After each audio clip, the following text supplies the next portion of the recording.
አዲስ አበባ ከለውጡ በፊት የነበራት አጠቃላይ ስላም ኤሪያ ወይም ደግሞ ጎስቋላ ተብለው የተለዩ አካባቢዎች እነኚህ የጭቃ ቤቶች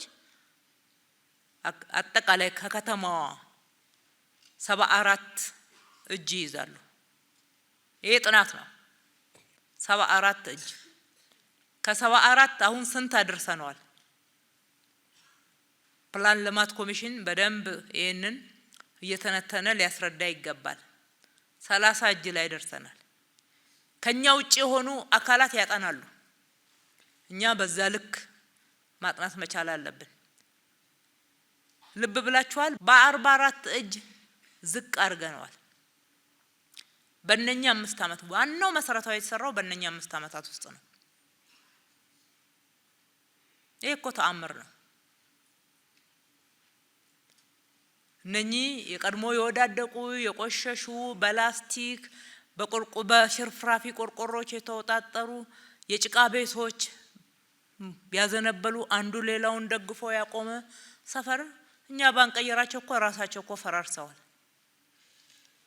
ስለዚህ እነሱን መቀየር ችለናል።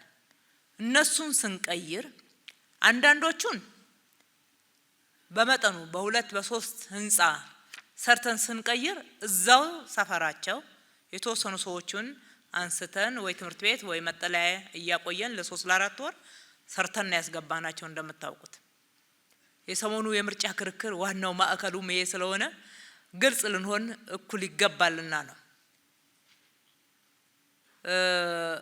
ሌሎቹን ሰፈር ነው የመሰረትንላቸው ክፍት ቦታዎች ከተማ ላይ ባገኘንበት ማለት ነው። መሀል ከተማ ላይ ልደታ በጎነት መንደርና አይታችሁታል እንዴ? አንዱ ትልቁ መሰረታዊ ለውጥ ያመጣ ነው።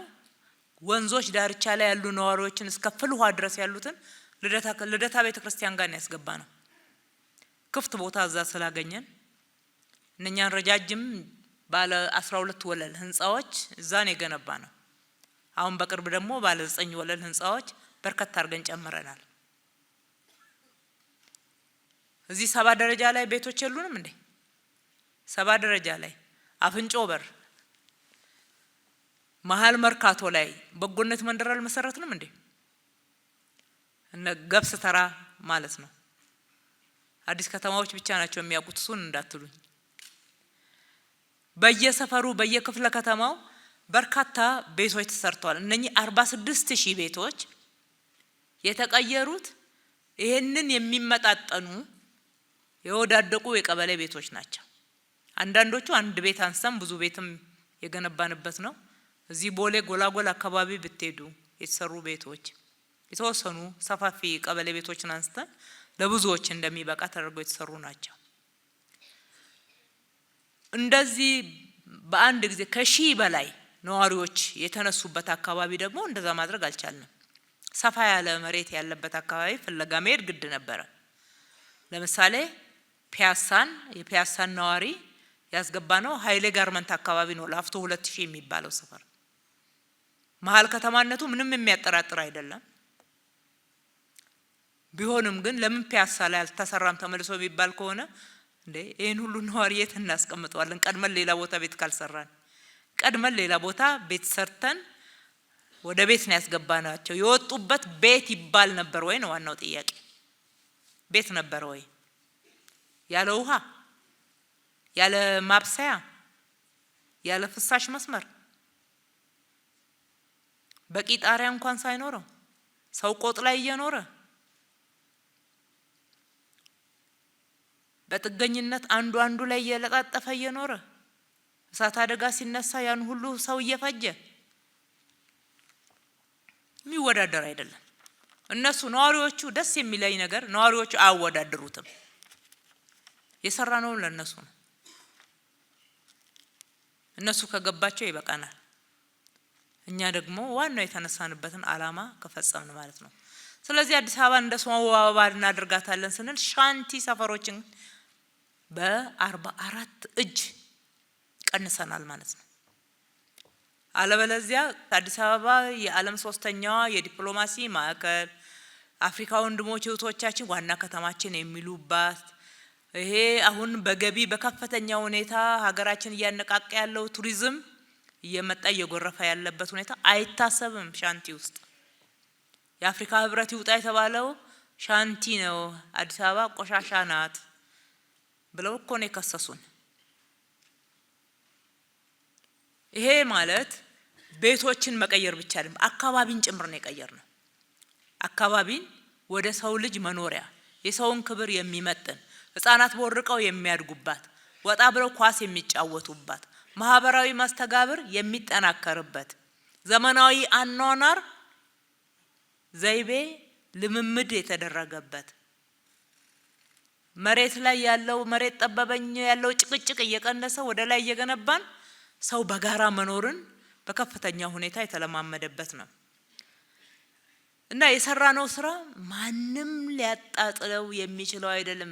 ተራ ለውሸት ክስ ዋጋ አንስጥ። ማንም ሊያጣጥለው መቼም ቢሆን የብልጽግና አመራሮች ልስኮሩበት የሚገባ ነው። ለሰው ልጅ ክብር የሚመጥን ስራ ነው የሰራነው። ክብር ነው የገነባ ነው። ቤት ብቻ አይደለም፣ አካባቢ ነው የገነባ ነው።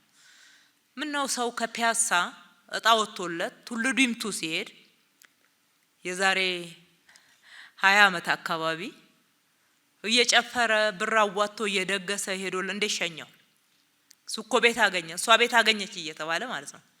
ቱሉ ዲምቱ ከገላንጉራ 3.7 ኪሎ ሜትር ርቅ የለ እንዴ? ገላንጉራ እኮ ነው ወደዚህ። ኮየ ፈጬ ከገላንጉራ ትንሽም ቢሆን ርቅ የለ እንዴ? ገላንጉራ ነው አለ ወደዚህ ቅር። እዛ እጣ ይወጣላቸው ሰዎች እንደዛ እየተደገዘ ለዛው ባላለቀ ቤት ራሱ ባለቤቱ የሚጨርሰው እየተባለ ማለት ነው። እቺ ጥንቅቅ አርገን ጨርሰን እቃ ጭምር ጭነን አስገብተን ቁልፍ አስረክበን ንጹህ ሰፈር ጥሩ መኖሪያ አንድም ላፍቶ 2000 ነው ወጣሉ የተባሉት ማለት ነው። ሁለተኛው ገላንጉራ ነው። ሶስተኛው አራብሳ ነው፣ የካ ፈረንሳይ አካባቢ። እነኛ አካባቢዎች ናቸው ያስገባናቸው።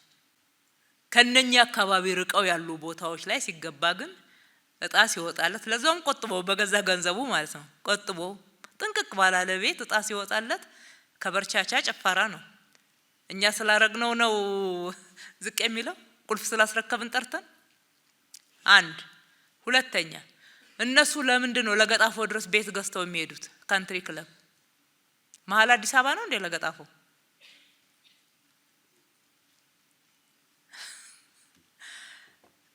ጨዋታው ግልጽ ነው። እኔ ካላወካሁት የሚል ነው። ሁለተኛ ሆድ ማስባስ በቀላሉ ይሄንን ህዝብ ይቻላል እያሉ ህዝቡ ነቅቶ የደረሰበት ደረጃ ላይ ያልደረሱ እንደሆኑ ነው የሚያሳየው። የምርጫ ክርክሩ ሁሉ በዚህ ዙሪያ እንደነበረ ስለምናስታውስ ነው።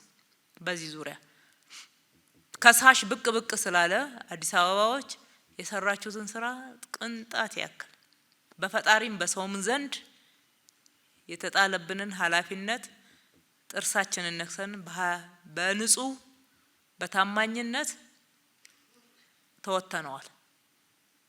አንዳንድ ቦታ ስናስተላልፍ እንኳን አመራራችን ላይ ክፍተት ሲፈጥር ምን ያክል ጨከን ያለ እርምጃ እንደምንወስድ ስለምናውቀው ማለት ነው። ፌር የሆነ ስራ ነው የሰራ ነው። የትኛው ነዋሪ ነው ቤቱ ተገንብቶለት ቤቱ ተመልሶ ያልገባው? ማን የገባበት? ከየት መጥቶ? እስኪ ከሌላ ቦታ መጥቶ እነኚህ ቤቶች ውስጥ የገባውን ሰው ኢንተርቪው አድርጎ በራሳቸው ያቅርቡ። እነኚህ የሚከራከሩ ሰዎች እንማርበታለን።